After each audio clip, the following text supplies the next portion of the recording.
आणि आता पाहूयात महाफास्ट न्यूज।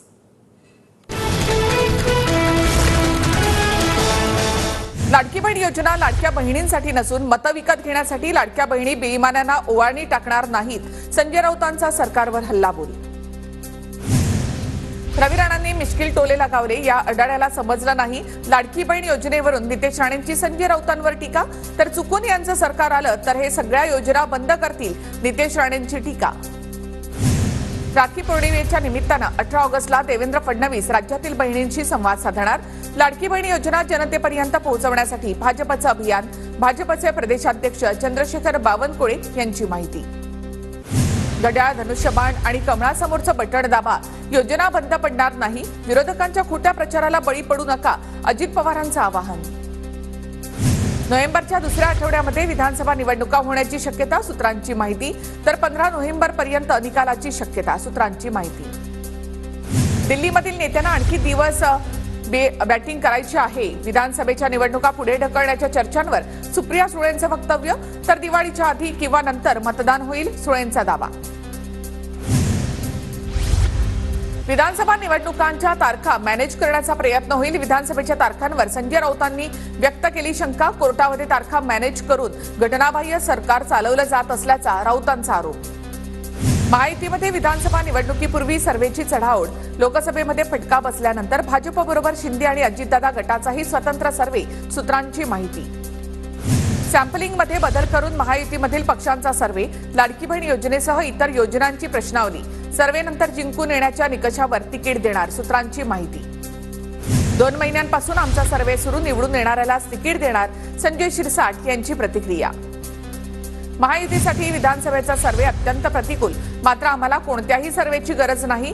राज्यामध्ये काही झालं तरी ठाकरे 2 सरकार आणणार, संजय राऊतांचे ठाकरेंच्या मुख्यमंत्रीपदाबाबतचे संकेत। काँग्रेसकडे मुख्यमंत्रीपदाचा चेहरा असेल तर नाना पटोले यांनी सांगावं, आम्ही स्वागत करू। मी महाराष्ट्राच्या मनातील चेहऱ्यावर बोललो, संजय राऊतांचं मोठं वक्तव्य। आगामी विधानसभा निवडणुकीमध्ये महायुतीसाठी आरएसएस मैदानामध्ये उतरणार, संघाचे संयुक्त सरचिटणीस अतुल लिमये महाराष्ट्रामध्ये भाजप आणि संघामध्ये समन्वय साधणार।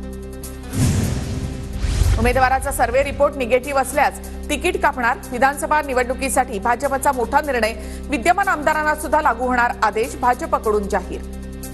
नाशिकमध्ये मनोज जरांगे यांच्या शांतता रॅलीचा आज समारोप।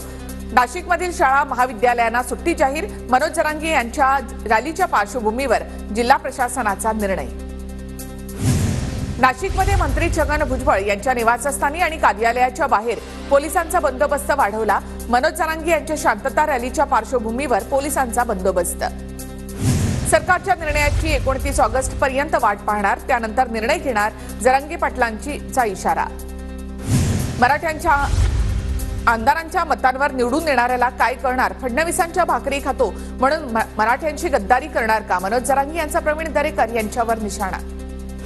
राणेंच्या पोरांना मी किंमत देत नाही, राणे कुटुंबाचा सन्मान करतो म्हणून त्यांना काहीही बोललो नाही, पण माझ्या विरोधामध्ये बोलाल तर मी गप्प कसा बसू, जरांगे यांचं वक्तव्य।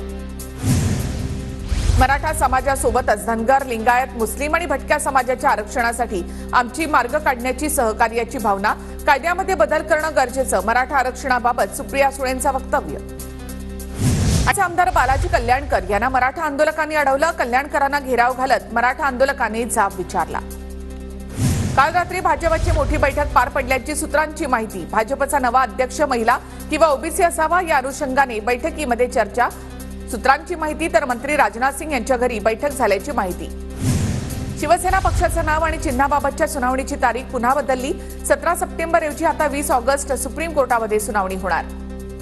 राष्ट्रवादी पक्ष आणि चिन्हाबाबत शरद पवार गटाच्या याचिकेवर आज सुप्रीम कोर्टामध्ये सुनावणी, न्यायाधीश सूर्यकांत आणि न्यायाधीश उज्ज्वल भुवन यांच्या खंडपीठासमोर सुनावणी होणार।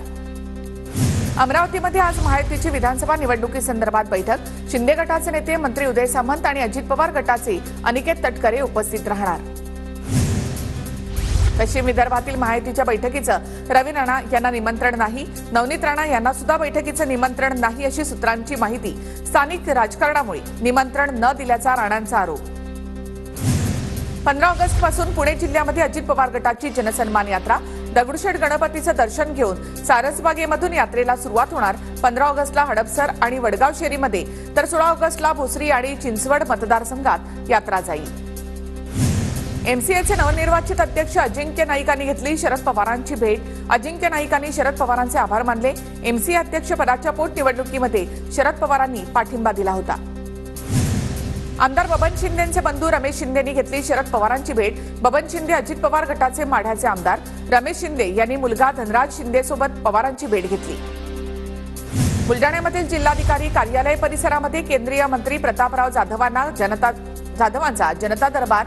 खासदार कार्यालयामधून तक्रारींचा ऑन द स्पॉट निपटारा. ठाकरे गटाचे मिलिंद नार्वेकर 2 दिवसीय कोकण दौऱ्यावर. विधानसभेच्या पार्श्वभूमीवर आमदार मिलिंद नार्वेकरांचा कोकण दौरा. उदय सामंतांच्या विरोधामध्ये सक्षम उमेदवार देण्याबाबत ठाकरे गटामध्ये खलबतं. कोकणातील विधानसभा निवडणुकीसाठी भाजपचा ऍक्शन प्लॅन. रवींद्र चव्हाण यांच्या खांद्यावर कोकणातील विधानसभेची जबाबदारी. विधानसभेच्या पार्श्वभूमीवर बांधकाम मंत्री रवींद्र चव्हाण यांचे कोकण दौरे सुरू. जीएसटी कौन्सिलची 9 सप्टेंबरला दिल्लीमध्ये बैठक होणार. बैठकीला महाराष्ट्राचे अर्थमंत्री अजित पवार उपस्थित राहणार. जीएसटी कौन्सिलची 54वी बैठक होणार. आमदार संजय शिरसाट यांची मुख्यमंत्र्यांकडे अधिकाऱ्यांच्या विरोधामध्ये तक्रार. मंत्रालयाचे अधिकारी हजर राहत नसल्याची पत्रामध्ये तक्रार. अधिकाऱ्यांकडून कामं करण्यास टाळाटाळ होत असल्याचा पत्रामध्ये उल्लेख. जळगावमधील सागर पार्क मैदानामध्ये मुख्यमंत्र्यांच्या उपस्थितीमध्ये लाडकी बहीण योजनेसंदर्भात कार्यक्रम. मैदानामध्ये भव्य मंडप उभारणीसह इतर तयारी अंतिम टप्प्यामध्ये.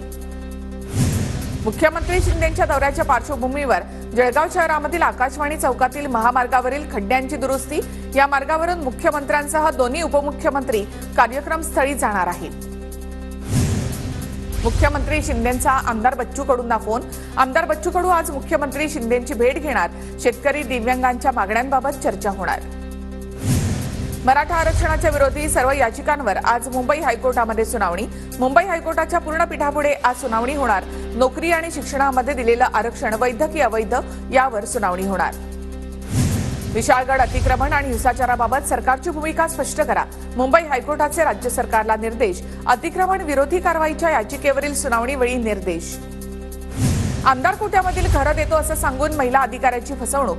फसवणुकीसाठी धनंजय मुंडे यांच्या बनावट शिफारस पत्राचा वापर. मुंबई पालिकेच्या वतीने हर घर तिरंगा अभियानासाठी रॅलीचं आयोजन. पालिकेच्या मुख्यालयासमोर असलेल्या सेल्फी पॉइंट पासून रॅलीला सुरुवात. सांगली पालिकेकडून हर घर तिरंगा मोहिमेअंतर्गत तिरंगा मॅरेथॉन संपन्न. मॅरेथॉनमध्ये धावपटू, शाळकरी विद्यार्थी आणि खेळाडू यांनी सहभाग घेतला. सांगली जिल्हा परिषदेकडून तिरंगा सायकल रॅलीचं आयोजन. यावेळी सर्व अधिकाऱ्यांसह शालेय विद्यार्थी, नागरिक यांनी सहभाग घेतला. भिवंडी महानगरपालिकेतर्फे तिरंगा बाईक रॅलीचं आयोजन. हर घर तिरंगा हे अभियानाबाबत रॅलीमार्फत जनजागृती. देहूमध्ये काढण्यात आली भव्य तिरंगा सायकल रॅली. देहू नगरपंचायतीच्या वतीने रॅलीमधून देण्यात आला स्वच्छतेचे महत्त्व पटवून देणारा संदेश. परभणीमधील अनेक प्रकल्पांमधील जलसाठा असमाधानकारक. येलदरी जलाशयामध्ये केवळ 33.74% पाणीसाठा. परभणीकरांवर भीषण पाणी टंचाईचं संकट. रत्नागिरीमधील खोर्णी धबधब्यावर पावसाचा जोर ओसरल्यामुळे देखील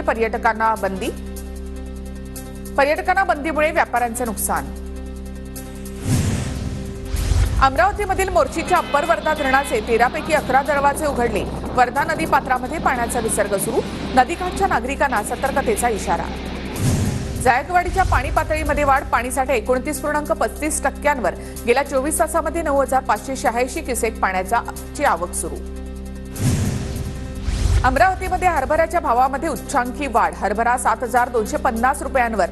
मात्र शेतकऱ्यांकडील हरभरा संपल्यामुळे व्यापारी वर्गाची चांदी.